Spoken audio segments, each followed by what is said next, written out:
Salut à tous, c'est Banque de la chaîne, bienvenue sur cette vidéo qui continue notre cheminement avec Dame Ketty. On parle d'addiction, on parle de tabac, on va parler un petit peu plus de tabac, peut-être parce que là c'est le mois sans tabac justement. Et donc, on a pu voir un petit peu le processus qui est vraiment intéressant dans la première partie de l'importance psychosociale, des différentes facettes qu'on peut retrouver en TCC. Donc, le rapport, bien sûr, au produit, mais après le rapport comportemental, puis après le rapport cognitif, c'est-à-dire psychique par rapport à tout ça. Est-ce que dans les autres types d'addictions que le tabac, tu as d'autres modes de travail? Si par exemple, tu vois, en ce moment, il y a beaucoup de crack, il y a beaucoup d'héros, des drogues très dures, ou il y a les drogues de synthèse qui arrivent beaucoup. Tu as le même type de fonctionnement avec les groupes que tu as, ou le process est un peu différent? Est-ce qu'il y a des éléments qui changent? Tu vois, je pense à un alcoolique, ça peut être un peu différent de quelqu'un qui commence à entamer à être sa voie sur l'héroïne, etc., etc. Est-ce qu'il y a des process différents ou on reste sur le même mood? Alors, donc, moi, ce que je reçois en consultation, c'est surtout tabac, cannabis, et Ouais. j'anime aussi un groupe de parole pour les alcoolodépendants. Ok. Les mésusages de l'alcool, parce que il y en a qui sont plus dans des consommations à risque, qui sont pas encore dans ce qu'on peut appeler la dépendance. Tu Donc, peux, tu j'ai ces peux, tu trois peux, choses. tu peux donner plus d'indications là, sur ce que tu viens de dire. Les mésusages, c'est intéressant comme sémantique. Oui, mais en fait, par exemple, un jeune qui va faire des alcoolisations massives le Ouais, week-end parce ouais. qu'il est en soirée, il n'est pas pour autant alcoolodépendant. C'est-à-dire qu'il Non. peut passer 6 mois sans consommer, il va pas y avoir de manque, il n'y a pas de souci. Par contre, il peut avoir quand même des graves conséquences sur sa santé parce qu'il peut faire des comas éthyliques. Donc, c'est un mésusage. Donc, D'accord. voilà. Donc, Hmm. en fait, dans ce groupe de parole, je peux avoir des alcoolodépendants et des personnes qui ont des mésusages de l'alcool. D'accord. Tu vois des. Alors là, on va prendre sur vraiment ton niveau de compétence. Entre quelqu'un qui va être plutôt dépendant à de l'alcool et quelqu'un qui va être plutôt dépendant au shit, à la marijuana ou à Enco, est-ce que tu vois un cheminement d'accompagnement différent à mettre en place? Ouais, alors parce que en fait, quoi, ça dépend. Ouais. L'alcool, l'alcool, c'est quand même un gros souci parce que très très vite, tu vas avoir des conséquences sur ton travail, sur ta vie de famille, qui deviennent très importants et ça t'amène très vite à l'isolement. Alors, Ouais. le cannabis, je peux l'avoir sur, effectivement, moi j'ai des patients, ceux qui consomment 10 à 15 joints par jour, ils sont complètement, voilà, ils sont un peu dans ce cas-là, mais c'est pas la majorité, effectivement, des jeunes que je vais avoir en consultation.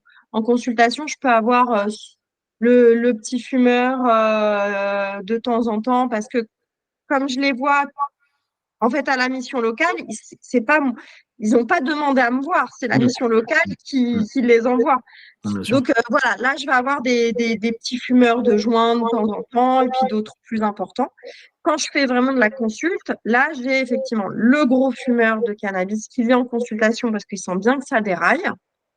Et je vais avoir aussi ces patients. Alors, pour le groupe de parole, en fait, c'est dans un cabinet médical avec lequel je travaille, on s'est rendu compte que les patients, quand on leur disait allez au XAPA, donc les XAPA, ce sont les centres d'addicto, ils n'y allaient pas forcément parce que pour eux, ils n'ont pas de souci avec Mm. l'alcool. C'est le déni, Bien tout sûr. va bien.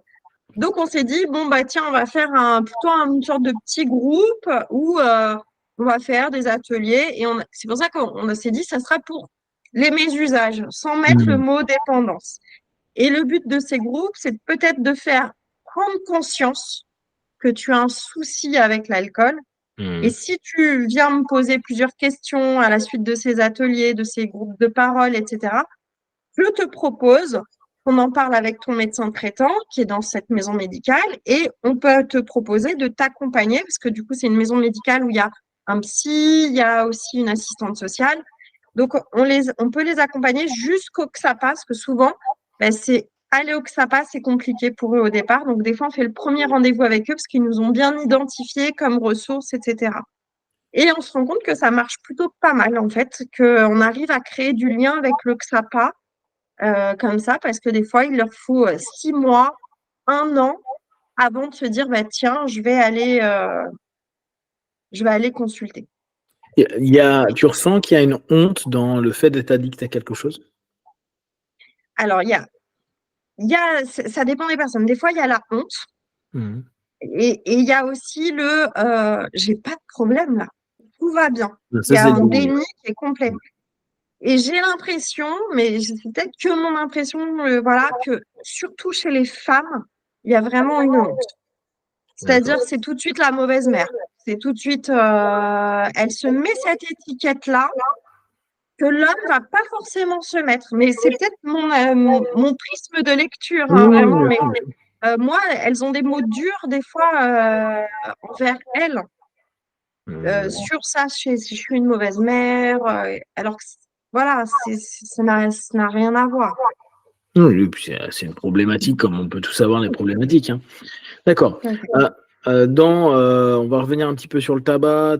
On va mettre l'alcool de côté. On pourra à un moment, je pense, faire quelque chose spécialement sur l'alcool. Au mois de janvier, pour le mois Ouais, sans alcool. exactement. Ouais, 2 mois sans alcool, on pourra se faire ça en janvier, tranquille, tranquille. Là, on va rester sur clope. On va mettre clope, chichon, on va dire de façon Ouais. générale.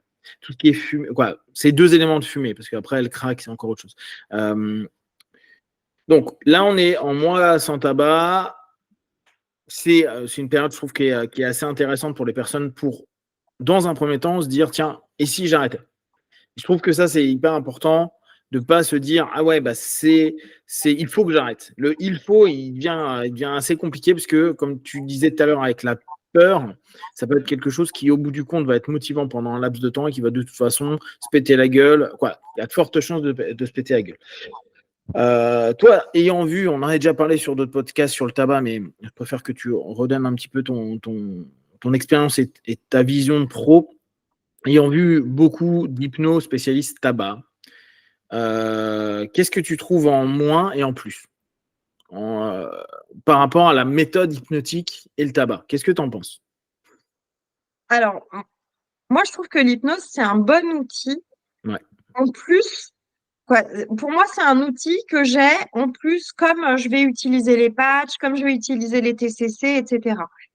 Moi, ce qui me gêne, justement, chez certains hypnos, c'est quand ils se mettent en figure d'autorité en Mhm. disant, moi, je vais vous faire arrêter en une séance.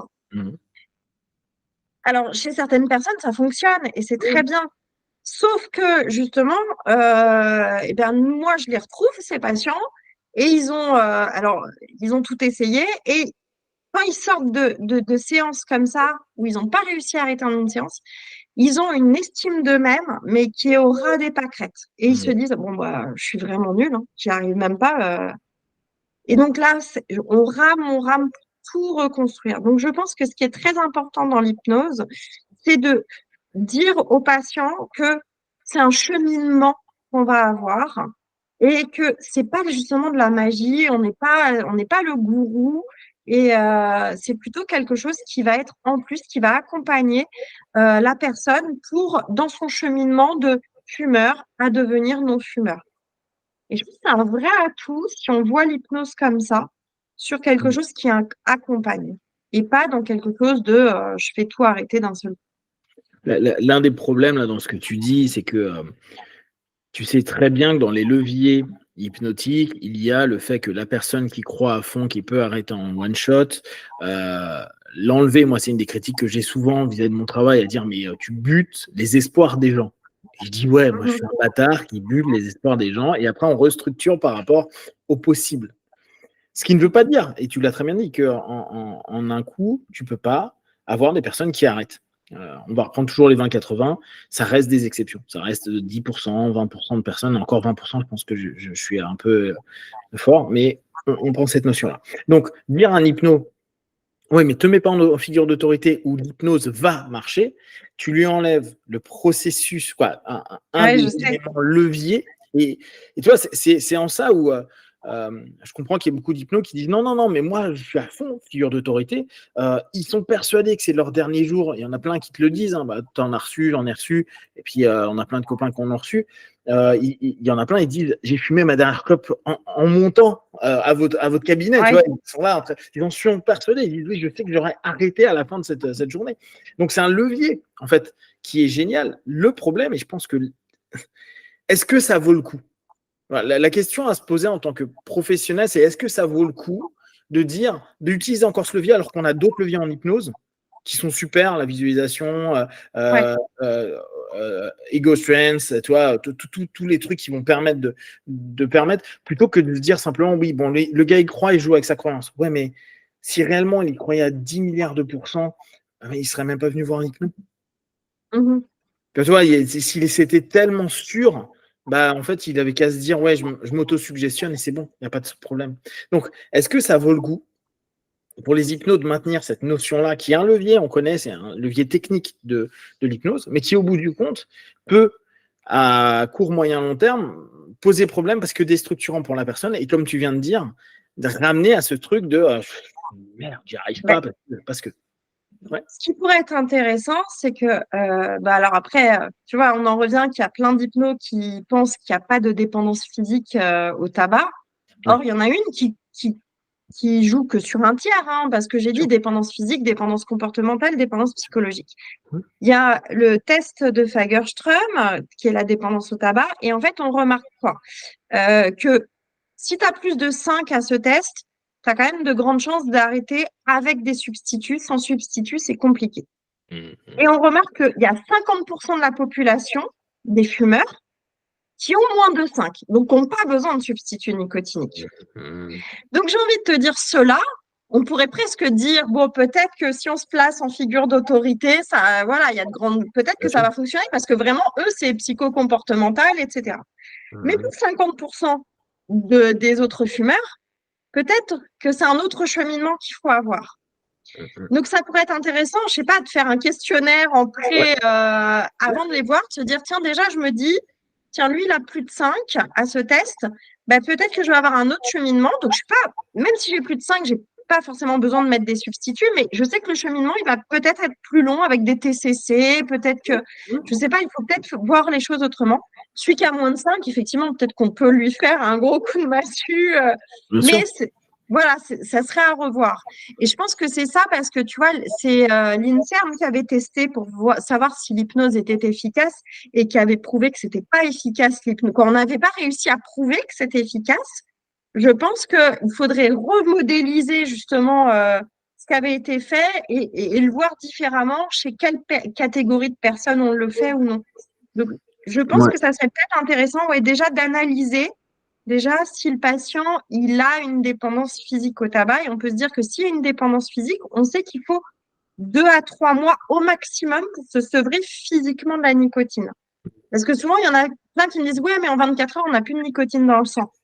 Ouais, sauf que tes récepteurs nicotiniques au niveau de ton cerveau, ils sont toujours là.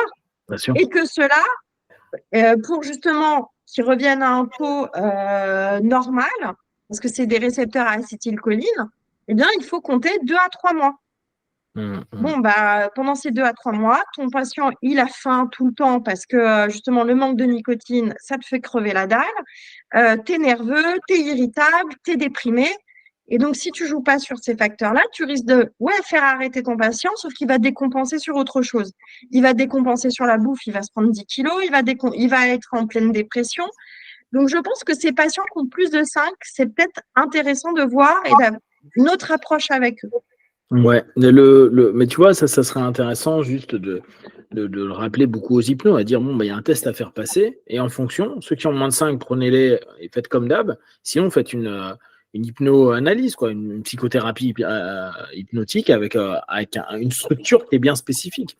Parce qu'effectivement, on l'a, quoi, je pense que tu l'as vu toi aussi, moi je l'ai eu souvent. Les one-shot, dire les gars, je dis bon, on va faire au moins 3-4 séances, et tu vois que la personne à la fin de la première, elle est bien, elle dit non, mais j'ai arrêté, je me sens bien, bon, tu as toujours une séance au cas où, mais pour moi, c'est pas ce que j'ai vu le plus. Et surtout, ce qui m'a embêté avec les années, c'est vraiment toujours ce truc de tiens, ils ont repris plus tard. Toi, entre les compensations, où on dit non, mais la psyché, ou avec l'hypnose, ou avec la PNL, il n'y a pas de compensation. Ouf, moi, j'en ai vu beaucoup.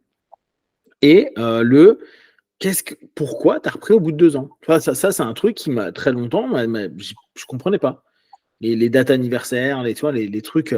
Ouais, j'ai repris une clope. Quel truc? Ça fait 5 ans que tu fumes pas et d'un coup, tu t'es dit, je prends une clope. Bah, on a foiré quelque chose quelque part. Quoi? Je sais pas, mais il y a un truc qu'on n'a pas capté. De toute façon, souvent quand il y a des rechutes, après une longue période comme ça, il y a 2 types de rechutes pour les longues périodes. C'est soit il y a un choc émotionnel et du coup, la seule solution qu'ils trouvent, c'est la cigarette parce qu'ils sont dans leur vieux schéma, justement, toute la gestion des émotions. Ils n'ont pas bossé la gestion du stress, ils n'ont pas bossé ça. Ou soit c'est justement, ça fait tellement longtemps, tiens, je suis en soirée, je vais juste refumer une clope pour voir ce que ça fait. Et alors là, pareil, tu as 2 types de personnes. C'est ceux qui disent, bah, le lendemain, c'est comme si je refumais, comme si j'avais jamais arrêté. Et il y a ceux qui disent, bon, bah, du coup, je refumais en soirée, ça a tenu 1 ou 2 mois comme ça, puis en soirée, puis après, très vite, je me suis racheté mon paquet. Ouais. Celui-ci, je l'ai vu plein de fois. Hein. Je l'ai vu plein de fois. Et en plus, il y a un truc sale qu'on a fait pendant des années, et je pense qu'il est lié au protocole de Kine, qui était tu vas décider de faire un contrat avec ton subconscient et ne plus jamais fumer. En fait, c'est un truc de bâtard. Tu vois, avec le temps, tu te rends compte à quel point il ne faut pas le faire. Ce contrat-là, tu as le droit de te gourer, toi, dans la vie, tu as le droit de recommencer, et bah tant pis. Tu vas reprendre un processus d'arrêt du tabac avec peut-être des nouveaux facteurs que tu pourras gérer mieux, etc. Mais le truc et moi je me souviens l'avoir fait, je m'en souviens parce que c'était sur une pote, elle m'avait dit des trucs, et à l'époque, moi j'étais en mode, bon, je suis toujours en mode vénère, mais là j'avais fait un truc genre, ouais, c'est un deal que tu fais avec toi-même, jamais il faudra que tu le rompes, puis au bout de, je sais pas, 2, 3, 4 ans, elle le rompt. Et elle a tenté de refaire des séances d'hypnose avec des personnes où elle habitait, etc. Elle dit, ça marche pas, ça marche plus, c'est fini. Et en fait, je me suis dit, putain, mais en fait, c'est comme mettre un ancrage à la con à la tête, à dire, mais il n'y arrivera pas parce que ce truc, alors que c'était absurde, c'était moi comme ça que je l'avais vu avec Kine, etc. Mais c'était idiot, c'était complètement idiot. Et ça a marché pendant des années, tu vois, ce truc, je pense qu'il y en a encore beaucoup en d'hypno qui font le deal avec soi-même. Mais non, mais ils font un deal avec au cas où ça va, attends, embête pas trop. Mais c'est compliqué, tu vois, je pense qu'il y a beaucoup d'éléments à prendre en compte là-dessus. Ouais, parce que du coup, tu tombes dans le schéma, bon, bah, foutu pour foutu. Exactement. Mais en et- même temps, avec une estime de soi qui s'explose en fait. Parce qu'il se dit, Ah oui. mais j'ai réussi à arrêter pendant. J'ai fait une séance la dernière fois, il y a 5 ans, ça a marché. Là, je recommence, ça marche plus. Mais je suis une merde. Quoi, tu vois, il y a un truc genre, et comment ça se fait? Et bon, bien sûr, il n'y a pas que cette suggestion-là, mais elle n'aide pas, tu vois. Elle n'aide pas du tout, du tout, du tout. Donc ça, c'est un peu un des trucs pourris. J'ai fait un audio hier ou avant-hier. Et c'était. Alors que mes audios maintenant, pour le reste du tabac, je le fais un peu en mode fun, tu vois. Je veux que les gars, ils soient tranquilles. Et c'était tu vas diminuer tous les jours petit à petit. Tu diminues. Et puis, si à un moment tu restes à un truc, c'est pas grave. Et j'ai eu un commentaire de quelqu'un qui dit bah, j'ai écouté et j'ai moins consommé aujourd'hui, mais je sais pas si c'est lié à ça. Donc, ça étant l'audio. Et tu vois, ce qui est toujours complexe, c'est de se dire, mais c'est jamais ça. L'hypnose, la TCC, l'accompagnement, c'est un élément parmi tant d'autres qui te permet, et c'est toi qui le fais. Parce que là encore, tu le disais tout à l'heure, le problème de l'hypnose, ou parfois même de la thérapie ou des thérapeutes, c'est de faire croire que c'est le thérapeute ou la thérapie qui l'a aidé, sauvé, etc. Non, c'est un élément parmi des éléments contextuels qui ont permis un plus. Mais ça reste toujours la personne initiatrice de cette envie de diminuer, d'arrêter, de stopper, qu'importe, qui est le patron du truc. Et tu vois, quand j'ai lu ça, je me suis dit, ah, attends, c'est dur parce que pour lui, c'est l'audio qui va l'aider, alors qu'en fait, c'est lui qui a accepté quelque chose et qui a décidé de moins fumer. Il en avait peut-être moins envie, mais il y a une aide. Et comme il avait l'intention, il a juste nourri et démultiplié la suggestion. Et tu vois, cette notion du ça, cette notion du soit le subconscient, soit le thérapeute, soit l'hypnose, soit l'audio, soit la séance qu'il a eue, est un élément hyper bloquant parfois pour des personnes parce qu'ils ne se rendent pas compte que c'est eux qui ont le pouvoir. Tu sais, redonne ça à quelque chose. Comment toi, tu le vois, ça, cette notion de c'est grâce à mes patchs, ou c'est grâce grâce à toi, ou c'est grâce au travail de testing que tu avais fait. Tu le vois souvent, cette notion où la personne ne prend pas son pouvoir et le laisse en fait à tout, à la clope, aux Eh ben, gens.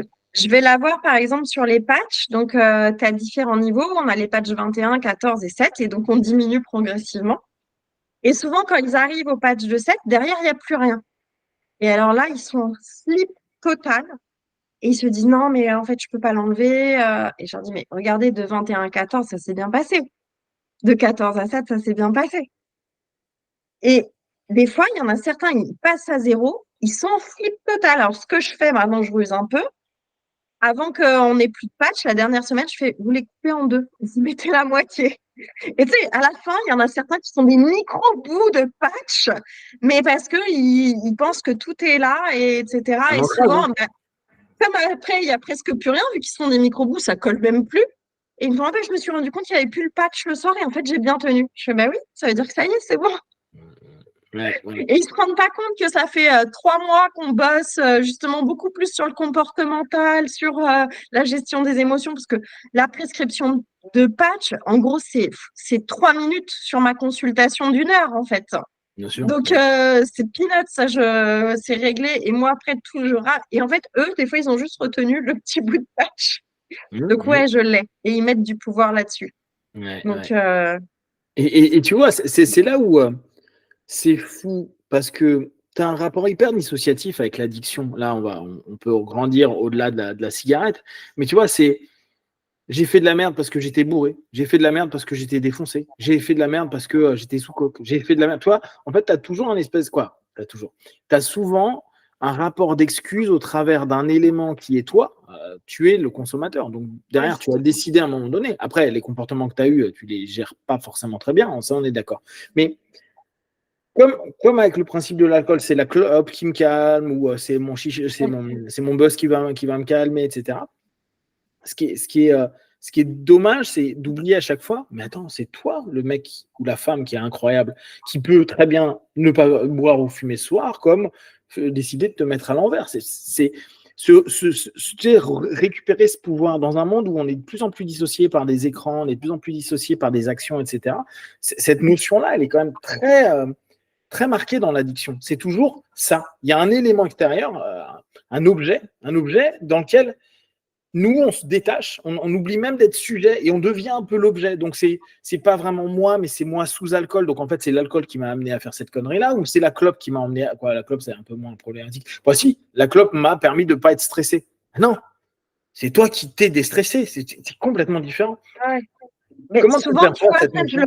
je le recadre, cette histoire, quand ils me disent, ouais, la clope, ça me calme. Je leur dis, alors attendez, la nicotine, c'est un stimulant, ça accélère le rythme cardiaque. Comment voulez-vous être plus calme avec un cœur qui bat plus vite? C'est pas possible. Je fais par contre, qu'est-ce qui s'est passé? Vous étiez énervé, vous avez été dehors, vous vous êtes coupé de la situation qui vous énervait, vous êtes pris une pause, et c'est la pause qui vous a calmé. Alors certes, vous avez rempli un peu vos récepteurs nicotiniques, mais je fais regarder. Quand vous essayez de fumer une deuxième clope derrière, parce que ça arrive, des fois, tu es tellement stressé, t'en fumes une deuxième. Je fais, qu'est-ce qui se passe, la deuxième? A un goût de pas bon, a un goût de trop. Je fais, bah oui, parce que vos récepteurs nicotiniques, ils sont trop pleins, ils sont saturés. Vous voyez bien qu'en fait, ce qui vous a calmé, c'est pas la clope, c'est le fait d'avoir pris la pause. Donc, c'est ça qu'il faut tout recadrer. Et pour revenir sur, effectivement, remettre du pouvoir à la personne, ça, je l'ai effectivement en prison parce que je travaille donc avec les jeunes où on retravaille aussi bien sur la loi, etc. Et on leur redit que, attention, l'alcool, justement, quand ils disent oui, parce qu'ils sont là pour des choses graves, hein, quand on met un mineur en prison, c'est souvent qu'il y a soit meurtre, soit viol, et il y a des choses comme ça. Et donc, on leur dit, mais attendez, l'alcool, c'est un facteur aggravant. C'est pas parce que tu étais sous alcool que tu t'es pas. Justement, c'est un facteur aggravant parce que tu as pris de l'alcool. Donc, tu savais très bien qu'en prenant l'alcool, tu n'étais plus maître de tes décisions. Donc, tu as aggravé ta situation. C'est toi-même qui as fait le choix de ça. Donc, ça, c'est important de leur rappeler aux jeunes que, effectivement, quand tu prends une substance illicite, si tu n'arrives pas derrière illicite ou licite, parce que l'alcool, c'est Ouais. licite, Ouais. si derrière, tu n'arrives pas à te contrôler, c'est aggravant. Donc, Ouais. et là, effectivement, il faut remettre du comportement. C'est tu as fait le choix de consommer. Alors après, quand tu es dépendant, tu fais plus le choix. C'est ça qui est différent. C'est ça qui est complexe. Ouais, mais tout à fait. Et le moment où ce passage-là, tu vois, c'est toujours ce passage où à un moment, c'est plus toi qui décides. Et dès lors, Oui, tu oui. es objet de l'addiction. T'es plus je suis. C'est Ah je fais. bah, oui. Ouais. Quand tu es dépendant, tu choisis plus. Et là, on en revient à ce n'est plus une question de volonté. Parce que Exactement. souvent, ils me disent, j'ai pas la volonté. Ça n'a rien à voir avec la volonté, vous êtes dépendant. Votre circuit de récompense dans votre cerveau, il est grillé. Exactement. Donc, il va falloir tout remettre bien comme il faut. Puis il faut se souvenir, en hypnose, on aimait bien dire, la volonté se trouve dans le conscient. Et dans le subconscient, il y a l'ensemble de tes patterns, patterns biologiques, physiologiques, etc. Donc, tous tes récepteurs et ton monde chimique. Mais il y a derrière tes valeurs, tes croyances, ton imagination, ne serait-ce que ça. Et on le voit, le nombre de fois où des gens ont envie d'un truc, ils se disent non, non, non, non, je ne vais pas le faire. Ils vont quand même l'imaginer et ils vont aller le consommer. Et je ne parle même pas de gens hyper addicts. On le voit avec des gens qui se disent je ne vais pas prendre un sneakers ou un truc de sucre, je ne vais pas me prendre un petit verre en plus. Et en fait, juste de l'imaginer, ils sont déjà en train de céder au truc. Donc, on sait très bien que la notion de volonté, c'est très bien, mais elle doit en fait être un entraînement d'un principe, en fait, que ça devienne un pattern qui est quelque chose qui s'automatise. Et en fait, c'est pas réellement la volonté, c'est un exercice qu'on a, c'est un renforcement psycho-émotionnel, psychomusculaire, entre guillemets, une musculation psychique qu'on est en train de faire à ce moment-là. C'est de la rep, quoi. On fait de la rep, on fait de la rep, on fait de la rep, jusqu'à restructurer les choses. Et c'est pas, malheureusement, le trigger, la gâchette, le déclencheur peut être ta volonté. Je veux, j'aimerais, je souhaite, je décide. Mais après, il faut taffer. En fait, c'est le après qui est intéressant. Donc, Ouais, c'est cool. ça. On va arrêter aussi sur cette deuxième partie. De toute façon, on en fera d'autres si toi, tu as le temps. Ouais, bien sûr. Pour le mois sans tabac, et puis peut-être même un petit peu après, ce qui peut être sympa, c'est ce que je te proposais éventuellement. On pourrait voir, tu peux m'envoyer les personnes, on peut se faire une espèce de groupe où je fais des sessions en plus, gratos, pour l'arrêt du tabac. Donc, je fais un truc assez généraliste, mais ça peut donner en plus aux personnes qui veulent arrêter un petit plus. Un truc de groupe, un truc qu'on fera online ou éventuellement chez moi, mais en général, maintenant, c'est plus facile pour les gens en ligne. Et ça peut être intéressant. Je pense qu'il y a pas mal de petites choses qu'on peut mettre en place, on en avait discuté un petit peu, mais qui peuvent être sympas pour les personnes. Et comme l'a dit Katie, c'est un truc en plus. C'est l'ajout de plein de petits modèles, de plein de petits éléments qui vont faire que le cumul et la manière dont vous allez le cuisiner va faire que vous arrêtez votre addiction. Et c'est pas un truc qui est absolu. L'idée, c'est de se dire, il faut que je trouve comment je fonctionne, pourquoi, etc. Donc ça, c'est des choses, si tu as envie, qui peuvent être intéressantes. Et est-ce que après, ce qu'on avait dit, c'était peut-être de parler plus aussi par rapport, là on n'a pas beaucoup parlé, mais par rapport au shit, par rapport à tout ce qui est drogue chez les jeunes et les moins jeunes, je pense qu'il y a pas mal de choses à faire, à travailler avec l'hypnose et les disciplines complémentaires de façon générale. Oui. Ok. Ok, est-ce que tu as quelque chose pour conclure, quelque chose que tu veux faire passer ou tu as fait passer ce que tu voulais? Non, j'ai fait passer ce que je voulais. Et vous pouvez la retrouver sur son extraordinaire TikTok et Instagram, Katie DLS, c'est ça? Point addicto. Addicto. Allez liker ces vidéos. Ah oui, et donc pour finir, à la base, je me tâtais de faire un live, mais vu qu'on a un peu décalé d'une heure, ça fait un peu tôt. On va peut-être faire un live d'une demi-heure ou d'une heure, alors sur une des plateformes, Insta, TikTok ou qu'importe. Si ça peut vous intéresser, n'hésitez pas à mettre un commentaire, etc. Comme ça, je vous recontacterai et on va essayer de se donner une date et toutes les questions, le plus de questions, plus il y aura de réponses, et plus il y a de réponses, plus ça pourra aider un maximum de personnes. Donc un live, c'est cool. Comme je l'avais dit tout à l'heure, tu en avais fait un sur TikTok, moi je l'avais trouvé top. vraiment super cool. Bon, ça allait trop vite au niveau des messages et ça, tu galères à la mort. Alors, TikTok, c'est peut-être un peu speed. TikTok, c'est pour ça qu'il vaudrait mieux le faire sur Insta parce que TikTok, comme j'ai 200 000 abonnés, il y a toujours trop de questions. Tu peux pas tout lire. Mais ce que j'avais trouvé super cool, tu vois, pour regarder de temps en temps des lives, je suis pas hyper fan, mais j'aime bien voir ce qui est dit, comment ça structure. J'ai trouvé que les gens qui venaient sur ton live étaient ultra positifs. Toi, il n'y avait pas, ouais, c'est de la merde. C'était vraiment de la curiosité. Et tu sentais qu'il y en avait qui étaient plus ou moins âgés. Donc, bon, tu avais toujours la même question qui revenait, mais c'était bien. Il y avait une vraie curiosité. Donc, on va certainement donc, faire sur Insta ce live-là ou sur YouTube à voir. Et dans ce cas-là, vraiment répondre au maximum de questions et l'enregistrer. Et comme ça, après, ça vous permettra aussi d'avoir les datas et l'info pour que ça puisse vous aider dans votre cheminement pour cesser soit la clope, soit les autres addictions. Voilà, merci pour tout, Katie. À très vite, en janvier en l'occurrence, pour parler alcool. Si vous avez des questions et des remarques, partagées sur Facebook, YouTube, on y répondra le plus rapidement possible. Et comme d'habitude, de tout ce qu'on propose, ne prenez que ce qui est bon et juste pour vous tester, analyser et conclure. Big one. Ciao, ciao. Salut!